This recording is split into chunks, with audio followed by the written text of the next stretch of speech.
Bonjour à toutes et à tous. J'espère que vous portez très bien. Aujourd'hui, nous allons poursuivre avec la septième section de notre formation Talent. Tout au long de cette formation, nous verrons ensemble l'agrégation des données, donc dans une base de données, depuis le studio Talent. Donc Talent met à notre disposition le composant T-Aggregate-Row, donc qui nous permet, donc à partir d'un flux d'entrée, donc de données, de faire une agrégation basée sur une ou plusieurs colonnes. Donc pour mieux utiliser ce composant, nous allons essayer à partir de notre base de données formation Talent d'afficher pour chaque produit le nombre total de ventes, le montant des ventes, ainsi que la quantité de chaque produit vendu. Voilà. Donc sans plus tarder, nous allons nous connecter à notre projet formation et nous allons créer le job qui va nous permettre donc d'afficher pour chaque produit les valeurs de vente. Donc une fois connecté au projet formation, nous allons directement au niveau de la section 7. Donc lors de la précédente vidéo, nous avons créé le job qui nous a permis de faire la jointure des données. Donc là, nous allons reprendre ce job. Donc là, nous allons faire un clic droit, dupliquer comme ceci, et nous allons nommer notre job JAggregateData. Voilà comme ceci. Et là, nous allons faire OK. Maintenant, nous allons ouvrir notre job, donc en faisant un double clic. Voilà. Donc notre job précédent nous permettait de faire une jointure de données. Donc nous allons supprimer donc cette première partie. Voilà. Et là, cette partie, nous allons le ramener ici. Maintenant, pour cette formation, notre objectif est d'afficher pour chaque produit vendu les quantités totales de vente, le montant d'achat ainsi que le montant de vente. Donc, dans notre base de données, donc dans la base de données formation Talent que nous avons créée tout au début de notre formation, nous avons donc certaines tables, donc notamment la table TB produit ainsi que la table TB détail vente. Donc, la table TB détail vente comporte 5 colonnes. Donc là, vous y verrez l'identifiant de vente, le code produit, la quantité de vente, le prix de vente ainsi que le prix d'achat. Donc, cette table va comporter toutes les informations concernant les ventes effectuées. Donc, en même temps, vous avez la table TB produit qui va comporter également 5 colonnes. Et donc, cette table comporte les informations sur les produits. Donc, à partir des deux tables, de la table TB produit et de la table TB détail vente, nous pouvons donc avoir pour chaque produit donc le total des ventes effectuées. Donc, en un premier temps, nous allons modifier la requête utilisée par le premier composant, donc par le composant TDB input 4. Et nous allons sélectionner les informations par rapport à la table TB détail vente. Donc ici, nous allons enlever le sous-catégorie et nous allons mettre TB détail vente. Voilà, comme ceci. Donc comme vous le savez, après avoir défini la requête SQL, il faut toujours faire guess schéma. Donc là, nous allons faire guess schéma. Voilà, là, nous allons faire OK. Donc automatiquement, Talent va vous proposer la liste des différentes colonnes. Donc là, nous allons faire OK, voilà comme ceci. Et nous allons faire Yes. Maintenant, nous allons modifier la requête du composant TDB Input 3. Voilà. Donc pareil, nous allons au niveau de la partie requête, au lieu de TB catégorie, nous allons récupérer la liste des produits. Donc là, nous allons mettre TB produit. Voilà. Et pareil, nous allons faire Guess schéma. Donc voilà. Donc là, pareil, Talent vous propose les différentes colonnes. Donc là, nous allons faire OK. Voilà comme ceci. Donc voilà, en un premier temps, nous venons donc de récupérer les informations de la table TB détail vente. Donc nous pouvons modifier également le nom du composant. Donc là, nous allons récupérer TB détail vente. Et au niveau de la partie vue, nous allons mettre le nom, voilà, à la place de TB sous catégorie. Et pareil, nous allons pour le composant TDB input 3, nous allons récupérer le nom TB produit. Et là, au niveau de vue, nous pouvons également effacer le TB catégorie et mettre TB produit. Voilà. Donc maintenant, nous allons modifier le nom de row 4. Donc ici, nous allons mettre détail vente. Et pareil pour row 5, nous allons modifier cela et nous allons mettre produit. Donc cela nous permet de donner un nom à chaque lien que nous établissons. Maintenant, nous allons supprimer le T-log row 2, voilà comme ceci. Et nous allons ajouter le composant T-aggregate row. Donc là, directement au clavier, vous pouvez saisir T-aggregate, voilà. Et automatiquement, Talent vous le propose. Donc là, nous allons faire un double clic, voilà comme ceci. Et maintenant, nous allons faire un lien venant de Tmap vers le T-aggregate. Donc là, nous allons faire un clic droit, pareil ligne, et nous allons choisir New Output. Voilà, comme ceci. Et là, Talend nous demande de donner un nom à notre sortie. Donc ici, nous allons mettre détail vente avec un S à la fin. Voilà, comme ceci. Et là, nous allons faire OK. Maintenant, nous allons paramétrer notre composant Tmap. Donc pour cela, nous allons faire un double-clic. Voilà, comme ceci. Et la première des choses que nous allons faire, c'est de supprimer le lien existant. Voilà.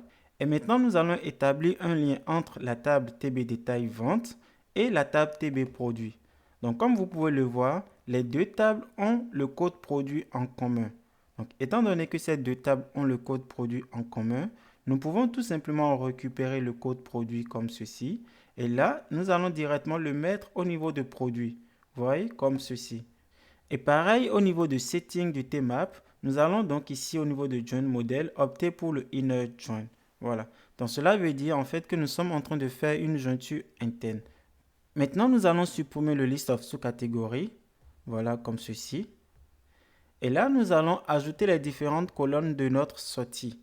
Donc là, comme nous l'avons dit, nous aimerons avoir donc la liste des produits et en même temps, nous aimerons avoir le nombre de ventes effectuées par produit ainsi que le montant des ventes et aussi la quantité donc par produit. Donc pour cela, nous allons récupérer certaines colonnes. Donc là, en un premier temps, nous pouvons prendre la colonne C des produits. Donc la colonne C des produits qui provient de la table TB détail vente. Donc là, nous allons prendre C des produits que nous allons mettre ici, voilà comme ceci. Voilà. Ensuite, nous allons prendre le nom du produit, voilà comme ceci, que nous allons déposer, voilà pareil en sortie. Et là, nous allons récupérer l'ID vente, voilà comme ceci, que nous allons mettre également là, parce que nous en aurons besoin pour calculer le nombre total de ventes par produit. Voilà. Et là, pareil, nous allons récupérer la quantité vente. Nous allons également récupérer le prix de vente, ainsi que le prix d'achat. Voilà. Donc pour récupérer, il suffit de sélectionner une fois et de maintenir votre main sur la sélection et de glisser et déposer vers la sortie. Voilà, comme ceci. Donc voilà. Maintenant, ce qui va nous intéresser ici est d'avoir la quantité vendue, mais après d'avoir le montant des ventes ainsi que le montant des achats. Donc comme vous pouvez le voir, la table TB détail vente nous donne le prix d'achat et le prix de vente. Donc pour avoir le montant, il nous faut faire la quantité fois le prix de vente.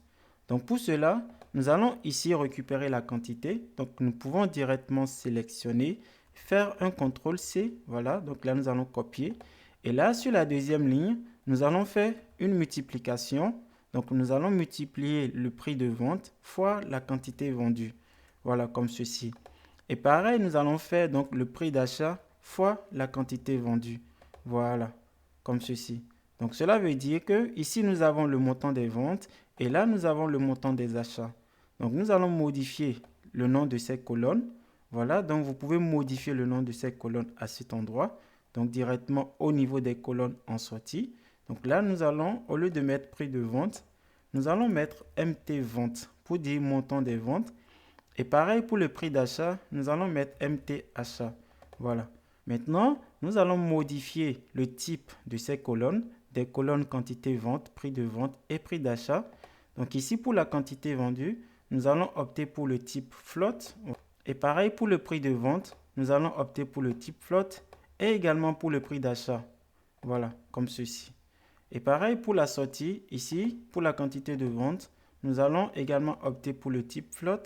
Et pareil pour le montant de vente, nous allons prendre float et également pour le montant des achats. Voilà. Donc voilà, là nous venons de configurer notre Tmap. Donc là nous pouvons tout simplement faire OK. Maintenant nous allons configurer le composant TAggregateRow. Donc comme son nom l'indique, ce composant va nous permettre donc d'appliquer les fonctions d'agrégation comme le count, sum, min, mass ou autres. Et également, il va nous permettre de faire des regroupements. Voilà. Donc là, nous allons le configurer. Là, nous allons faire un double-clic.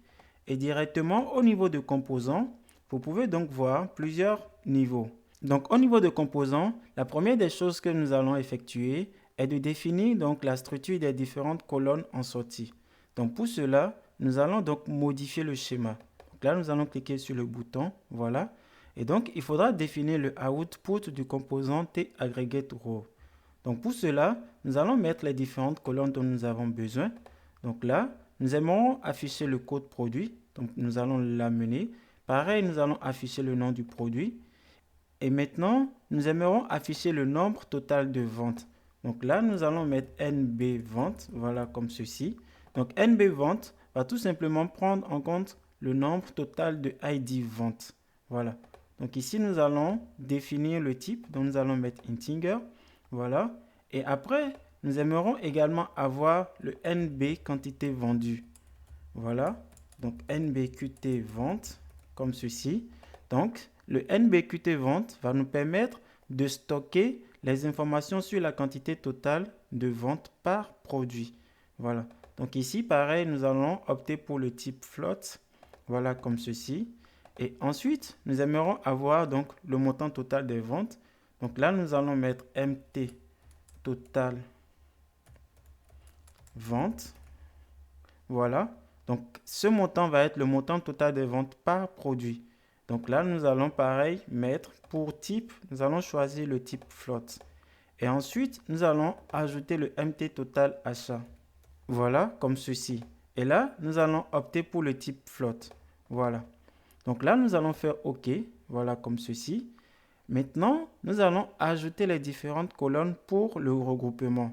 Donc, étant donné que nous voulons appliquer une fonction d'agrégation, à chaque fois qu'on applique une fonction d'agrégation, il faudra définir les colonnes de regroupement. Voilà. Donc ici, nous allons en un premier temps ajouter nos colonnes de regroupement. Donc ici, toutes les colonnes de regroupement sont les colonnes qui ne font pas partie de la fonction d'agrégation. Donc si par exemple, nous aimerions afficher le code produit et le nom du produit, ces deux colonnes ne vont pas être utilisées dans les colonnes d'agrégation. Donc pour cela, nous pouvons directement les ajouter dans le groupe by. Donc là, nous allons en un premier temps cliquer sur le plus. Là, vous voyez, cela nous a ajouté le code produit. Et également, nous allons à nouveau cliquer sur le plus. Et là, il nous ajoute également le nom du produit. Voilà. Donc là, nous allons nous limiter à ces deux colonnes. Donc là, ce sont vraiment ces deux colonnes qui vont faire partie de notre regroupement. Toutes les autres colonnes vont être utilisées dans la partie opération. Voilà. Donc ici, au niveau de la partie opération, nous allons cliquer sur le plus, comme ceci.